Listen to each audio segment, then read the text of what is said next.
Tulong panghanap buhay sa ating Displaced o Disadvantaged Workers Program o KONTUPAD.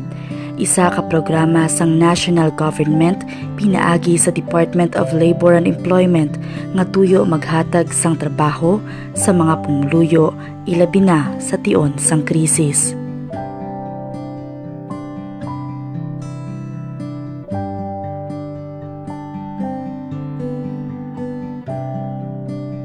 Programa nga gintinguhaan ni Governor Nonoy Evan Conteras nga mapangitaan gid sang pondo para sa mga kapisnon. Lubos nga nagpanikasog ang gobernador agud matigayon kag matagaan ang masobra 2,300 ka mga pumuluyo sa probinsya, ilabi na ang mga nadulaan sang trabaho kag lubos nga naapektuhan sang pandemya.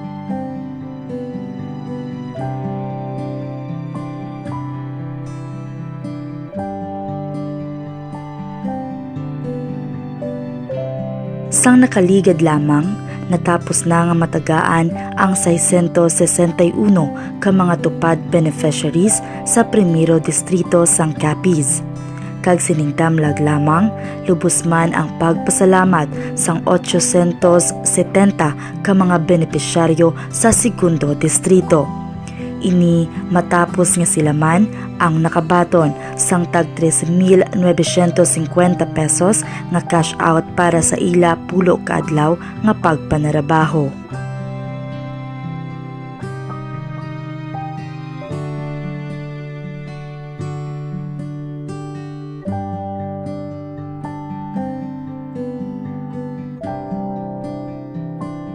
Nagpasalamat gid ako sa gobernador nga nakigahatag bulig sa pangabuhi ko. Nakadako ron nga bulig sa among pangabuhi. Dapat 3,000 pila ni 900 ba. Salamat gid gob. Buligan mo kami sa among pangabuhi. Nga pasalamat kita ko Noy kay dako na nga bulig sa amon sa akong pamilya. Madamo gyud salamat sa duli ag sa piso. Para sa akon dako na nga bulig sa akon nga pamilya ang ginhatag sang tupad program nga sa 3,950 pagiman sa pagpaningasog ni Gobernador Noynoy Contreras. Ayun nga kuan madako na nga bulig para sa mga kinahanglanon namon sa sulod sang balay. Siguro nauna gid unahon gid nakon bakal ang mga importante gid nga kinahanglanon sa sulod sang balay. Tulad sang bugas, sudan, kag kung may nabilin pa, siguro itigana ko para sa bata ko nga kinahanglanon niya pangbakal gatas. Una-una nagapasalamat ako sa tupad program sa bulig ginhatag niya sa amon pagi sa kay Nonoy Contreras. Ako gid ang akon nga pagpasalamat sa iya nga pagpaningasog nga makabulig sa amon sa barangay Aganan kag sa bulig man sang piso.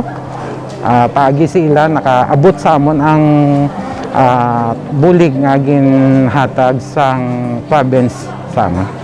Kay lipay ang ila na batyagan bangod suno sa ila, dako ini nga bulig para sa ila pamilya.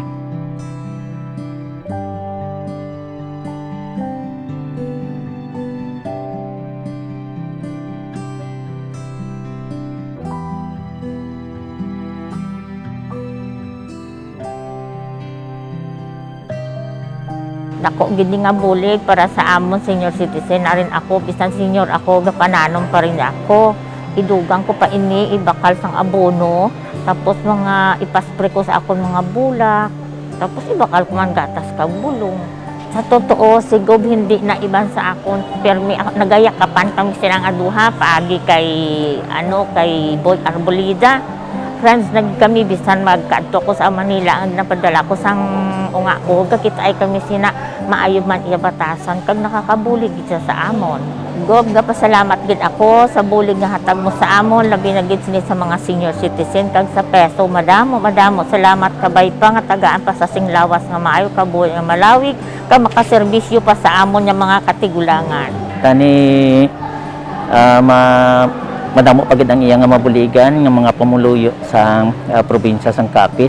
I'm thankful kami kay nakabaton kami sa bulig halin sa atong provincial government headed by our governor, Governor Nonoy Contreras. And very thankful kami kay subong nga affected man kami sa pandemya. At may nabatyagan kami nga buligan sa ating provincial government.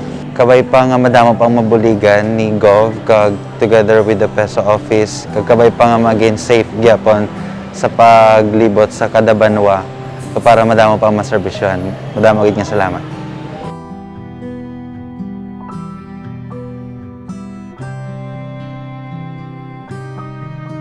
Ang amo nga programa ang ginpangunahan ni Mr. John Bildea, PESO Manager sang PESO Capiz, sa diin iyaman ginpatpat ang mga regulasyon kag guidelines para sa tupad program. So anong proseso natin subong?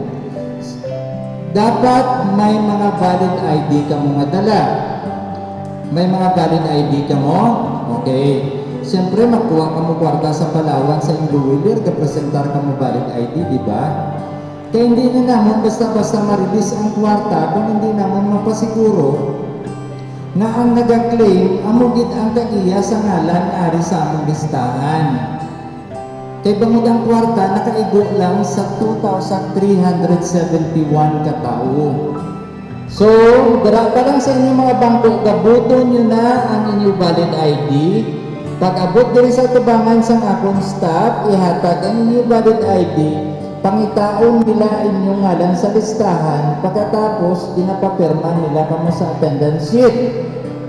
Okay? Pag nakita nila inyong ngalan, makuha na sila sang sobre, no?